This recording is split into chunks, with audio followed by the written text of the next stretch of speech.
Mummy આજે જમવાનું બહુ મસ્ત બન્યું હતું. આ તો છે ને માના હાથનું જાદુ છે. અને તું જાઈશ ને હારે ને માં બનીશ ને તો તું એવું બનાવીશ ખાવાનું. અરે મમ્મી હવે ત્યાં કેવી વાતો ચાલુ કરી દીધી. હું તો ખાલી આમ જ કહેતી હતી. મમ્મી હું ભણેલી ગણેલી આત્મનિર્ભર છોકરી છું. આવી રીતે 24 કલાક મારે રસોડામાં છે ને કામ કરીને મારી જિંદગી મારે ખરાબ નથી કરવી. અરે હું તને વાત કરું ને આજે મેં કેવું મસ્ત મૂવી જોયું, મજા આવી ગઈ જોવાની. તું જોજે. ના ના મમ્મીને હું દેખાડું, મમ્મીને ક્યાં ઇંગ્લિશ સમજાય છે.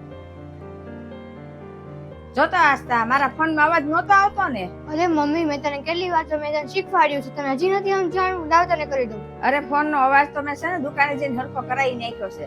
આ તો હું તને કહેવા આવી હતી કે મેં તો છે ને ઇંગ્લિશ ટ્યુશન રખાઈ લીધું છે અને પછી હું તારી જેમ ઇંગ્લિશ બોલવા મળીશ. અરે મમ્મી ઇંગ્લિશ શીખીને તું કઈની કલેક્ટર ને બની જા. તું તારા મતલબની બધી વસ્તુ હોય ને એ બધી જો ને એ બધી શીખ. આ બધું તારા કામનું નથી.